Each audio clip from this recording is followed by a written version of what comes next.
One of the rarest and most beautiful gemstones on Earth is derived from 71 million year old Ammonite fossils. Ammonites are found all over the world. There are over 10,000 species known from the fossil record, but only a select few, found within the Bear Paw Formation in the foothills of Alberta, Canada, developed this iridescence.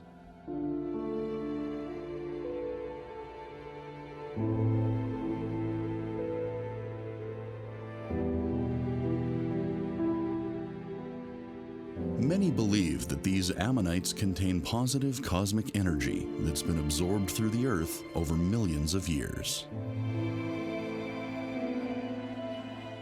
Early Blackfoot lore relates the history of Iniskim, or buffalo stone, to the ammonites found in this area.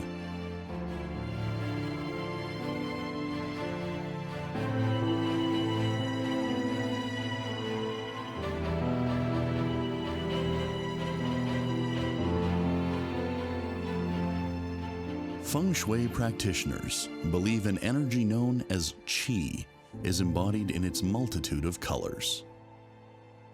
The layers are patterned like a rainbow and may contain the full range of the visible spectrum. No two pieces are alike. It wasn't until 1981 that the unique material derived from these fossils would be internationally recognized as a gemstone. It was named Ammolite.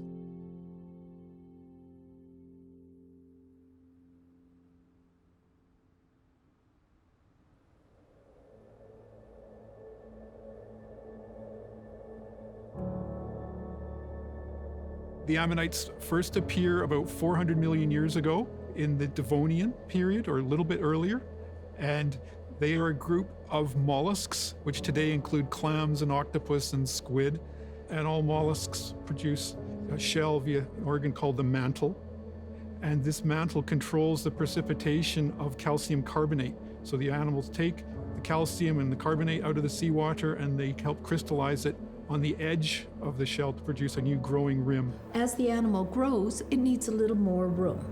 So this grows in this beautiful spiral pattern.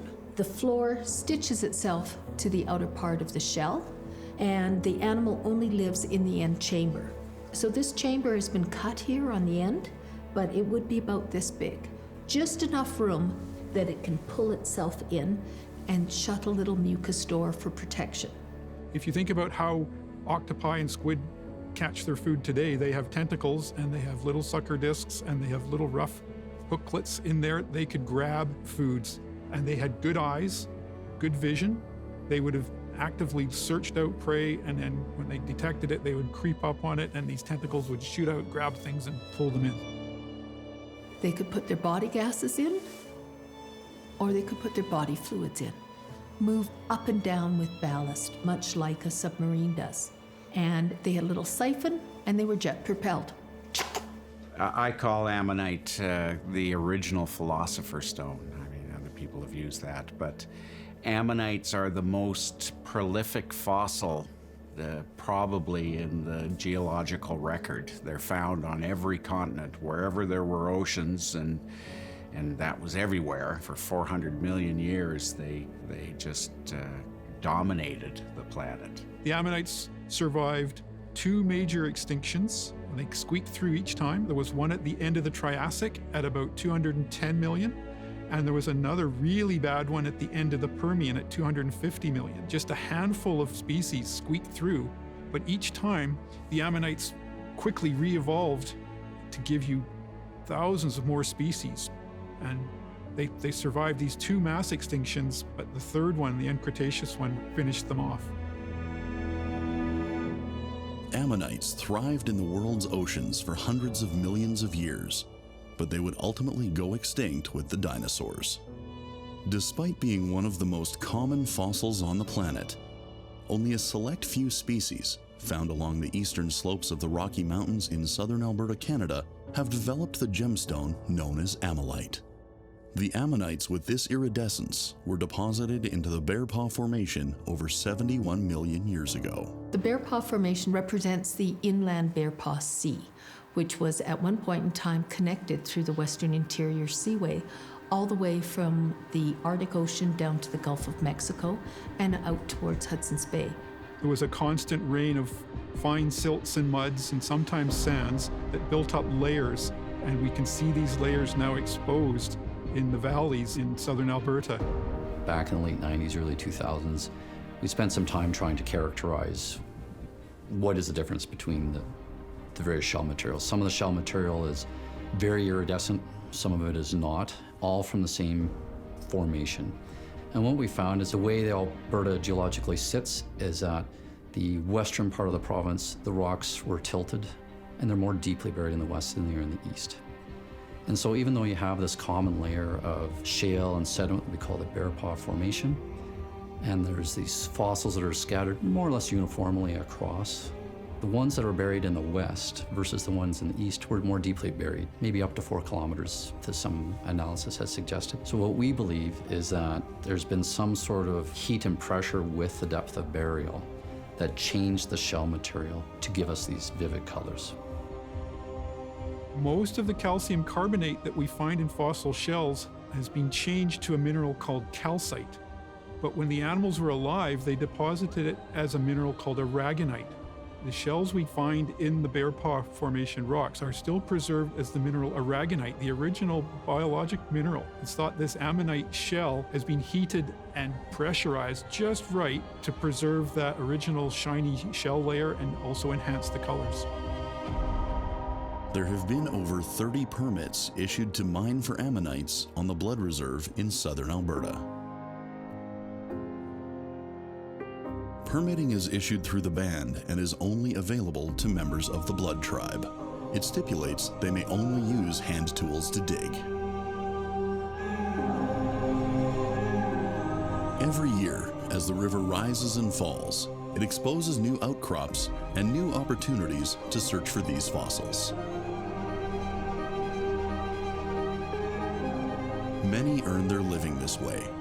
What they find is often sold to others in the industry, private collectors, or kept for their personal collections.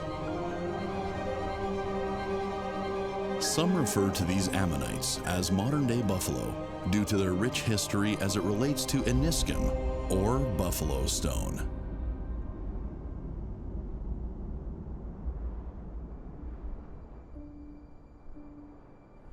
When you go back to the origin of the story 1,000 years ago, there was one certain Blackfoot clan in this geographical area that was having a very rough go in the wintertime. The buffalo weren't accessible, deer and rabbits and the likes were also very scarce. And every day the people of the tribe would pray in earnest and ask the Creator for some sort of assistance. So one night a young lady has a dream, and in this dream a spirit visits her and tells her, the Creator has heard your prayers, and He sees your struggle. And He sent me, the Spirit, to give you a gift. And this gift is going to come in the form of a stone called an Iniskim, buffalo stone. It also gave her instructions on where to find it, what to look for. Signature marks in the landscape, there'll be indicators that'll tell her she is near, but the most important indicator, and you'll hear this song coming from this stone. The Spirit told her, perform this ceremony and sing these songs. And those songs, along with the stone, will bring the buffalo to you. So she woke in the morning, she told her husband, I had this dream. And he told her, prepare and go find this stone. So he called all the people of the camp together and he said, Creator has heard our prayers and He's answered us. She was sent on her way to find it. And as she went through the valley, she started seeing the little indicators the Spirit had said she would see. And then she heard that song. And as she followed and got closer, it got louder and louder until it brought her to a small stone that was sitting there waiting for her. She picked up the stone and she brought it back to the camp and she presented it to her husband and told her husband, this is the gift. And he said, what do we do now? He said, we prepare for a ceremony tonight. Singing the songs that the Spirit has given me and performing the ceremony through prayers as instructed. She also said, there's 2 signs that are going to show this promise is going to come to fruition.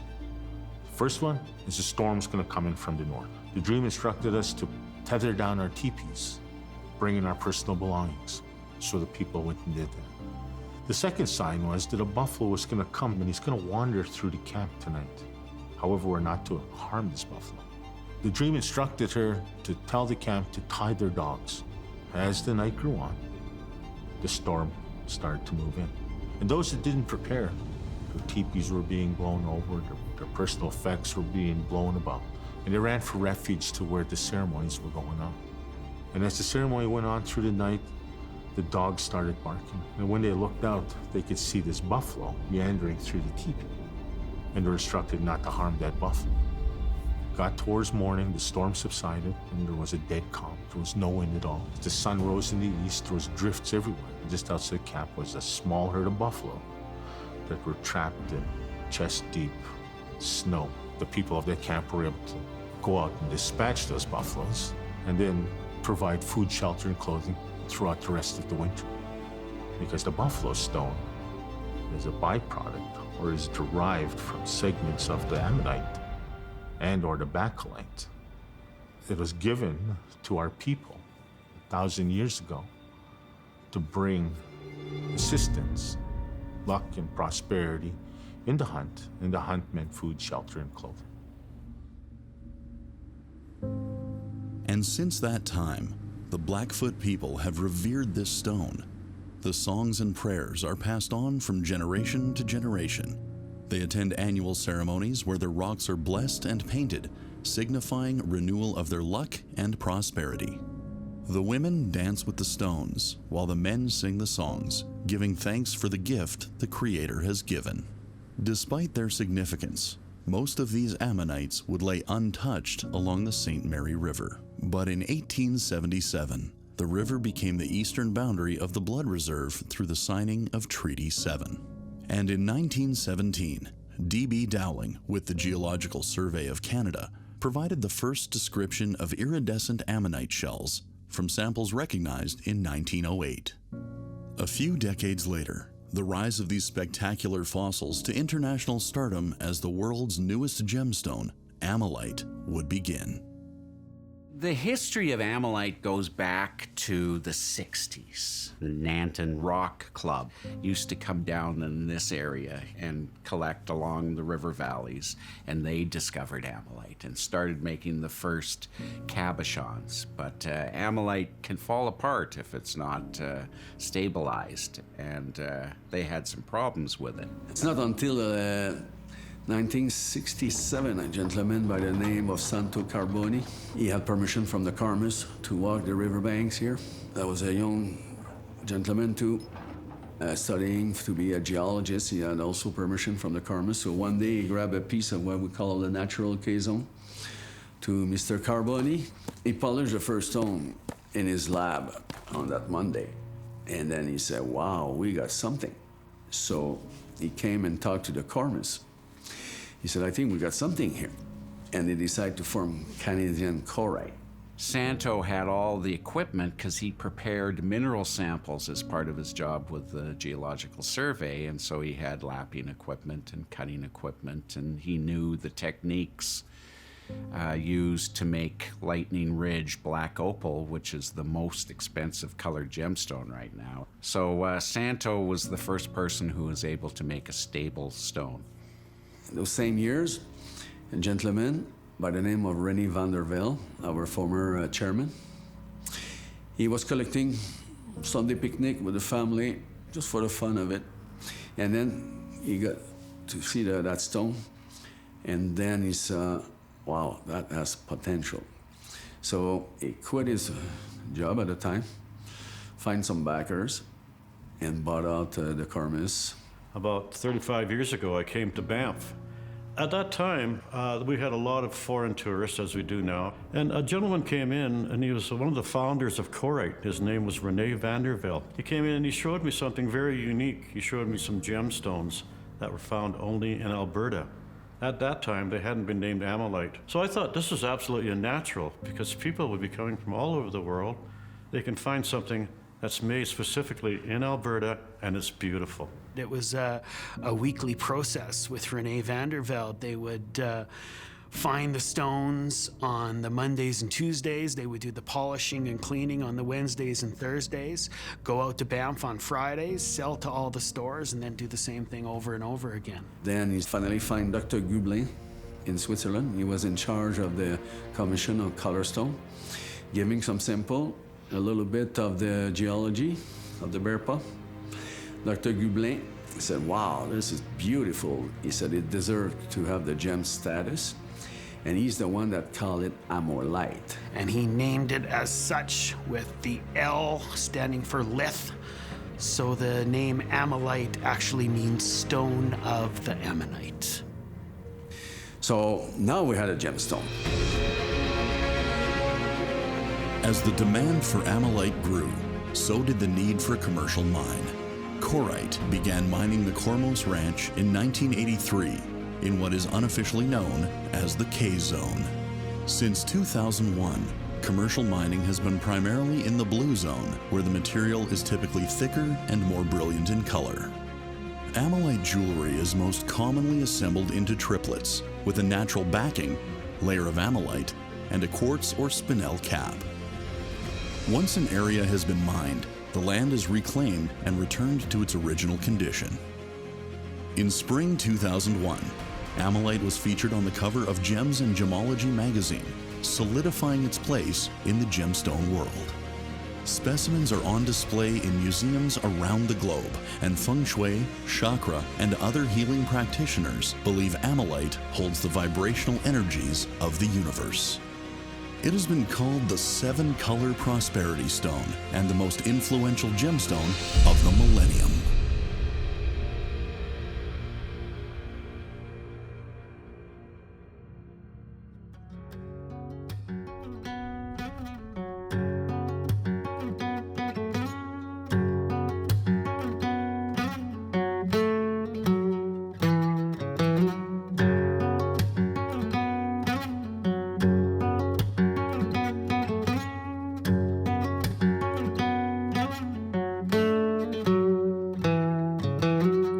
Great spirit that walks by the riverside, guiding me through the hills of my dreams. If I find that all the hard times will wash away,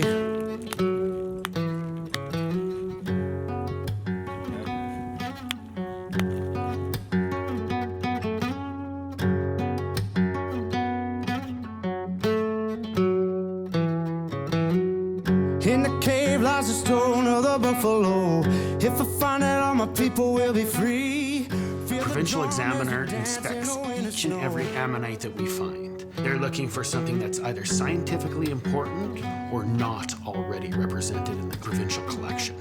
If they see anything like that in the ammonites we find, they keep them. The rest are granted to Corite as a gift. Got my body, take my soul. Colors of the rock gonna carry us home. Where you lead me, I will go. Listen for the call of the buffalo stone. The gem on the pancake part is only about 1/10 of a millimeter thick, so I have to do it really gently or else I'll burn through it. Earth rose, you can see all the buffalo. Tribal cry that don't touch all the seas. Watch them fly off the cliffs as they fall below. One of the spectacular things about Ammolite is that it is spectrochromatic. So when viewed from different angles, it does change color.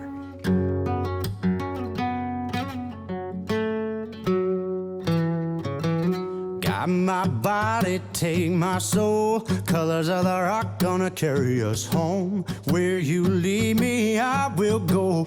Listen for the call of the buffalo stone.